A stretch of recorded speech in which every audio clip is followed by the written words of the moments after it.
November 23, 1994, Buckingham Palace, 2:47 a.m. The click of Diana's heels echoed through the marble corridors as she made her way through the darkened palace, a black velvet bag clutched in her trembling hands, and a security keycard stolen from Charles's study, hidden in her coat pocket. At 33, the Princess of Wales was about to commit the most audacious crime in royal history, stealing the crown jewels from the very family that had tried to destroy her.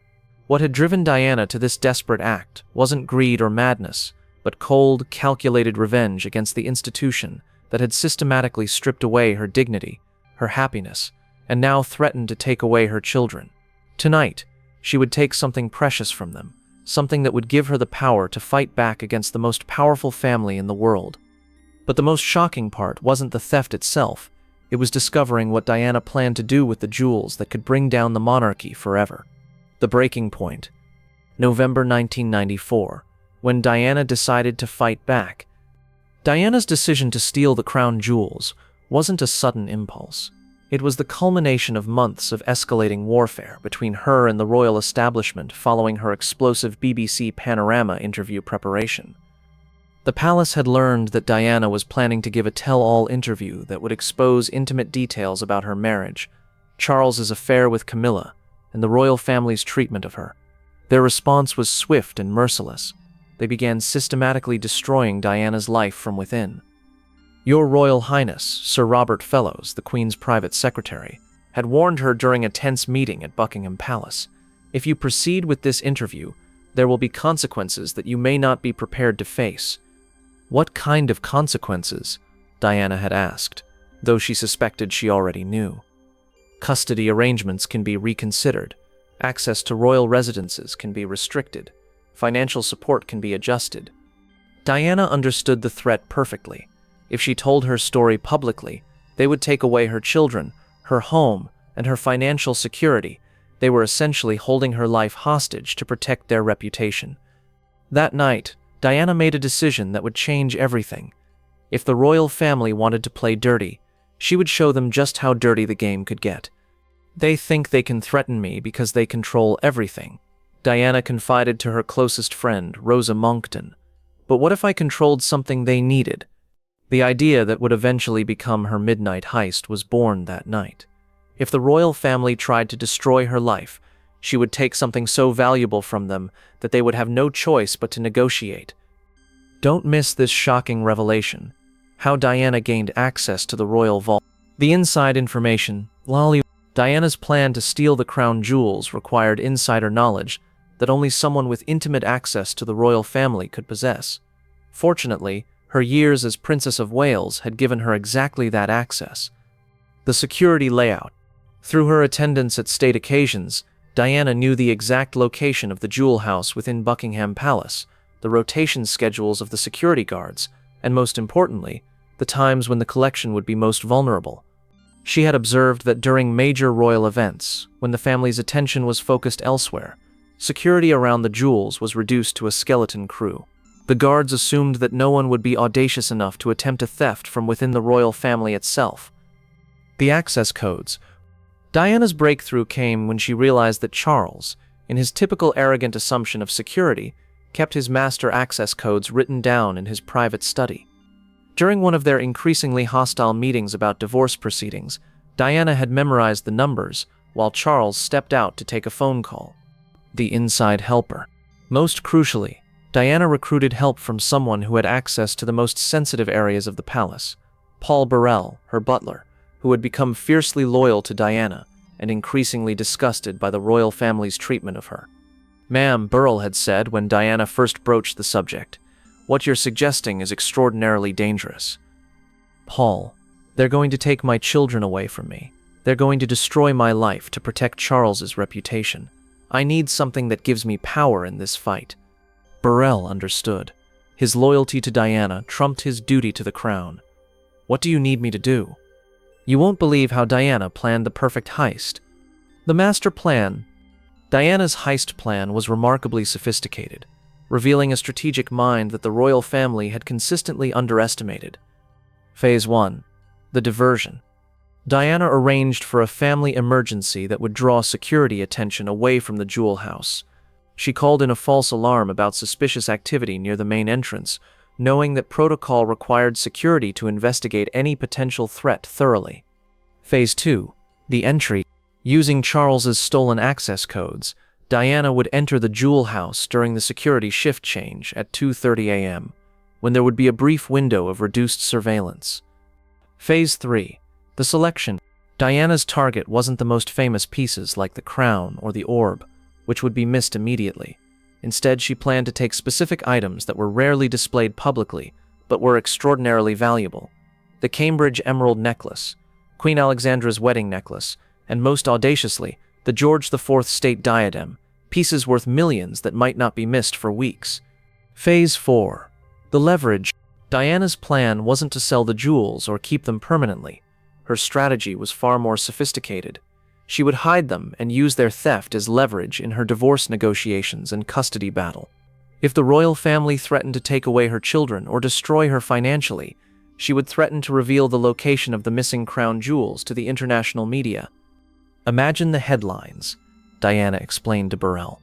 "Princess steals crown jewels. It would be the biggest scandal in royal history.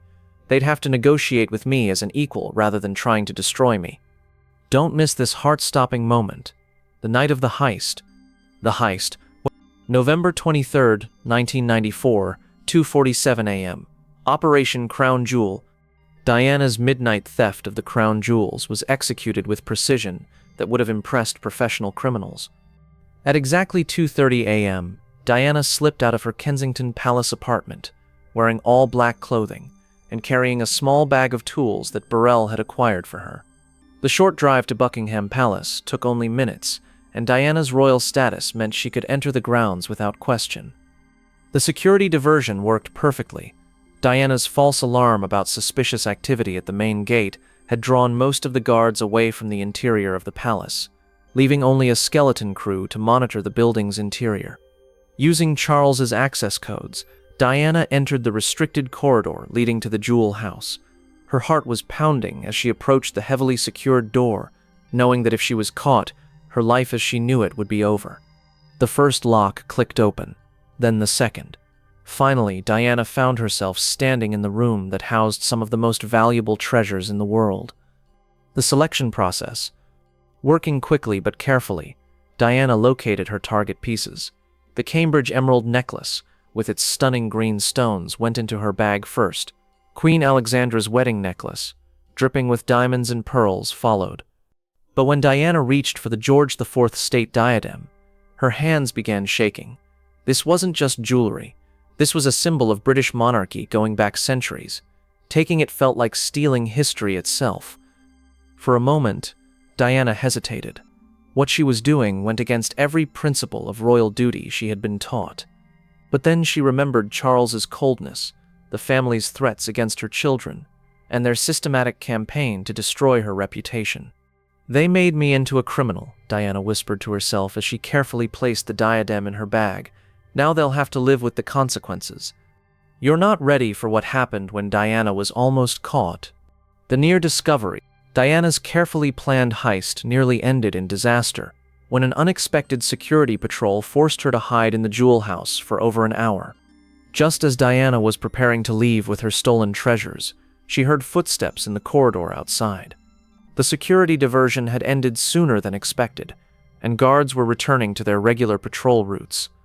Trapped inside the Jewel House with millions of pounds worth of stolen crown jewels in her possession, Diana faced a terrifying choice: try to escape and risk being caught red-handed, or hide in the vault and hope the guards didn't conduct a thorough inspection. She chose to hide, pressing herself against the wall behind a display case and trying to control her panicked breathing as the footsteps grew closer. Through the small window in the door, Diana watched as Security Chief David Morrison approached with another guard. If they decided to check inside the Jewel House, her theft would be discovered immediately. "All secure here," Morrison said to his companion as he glanced through the window. "Let's continue the patrol." Diana remained frozen against the wall for another 20 minutes, terrified that any movement might trigger additional security measures. When she finally worked up the courage to leave, her entire body was shaking from the adrenaline and terror of nearly being caught. The journey back to Kensington Palace felt like the longest drive of her life.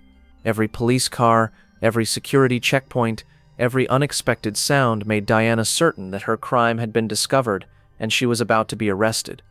When she finally arrived safely back at her apartment with the stolen jewels hidden in her bedroom, Diana collapsed on her bed and wept, not from guilt, but from the relief of having successfully struck back against the family that had tormented her. Don't miss this explosive revelation, Diana's blackmail strategy. The leverage. With the crown jewels hidden safely in her possession, Diana began implementing the second phase of her plan, using the theft as leverage in her war against the royal establishment.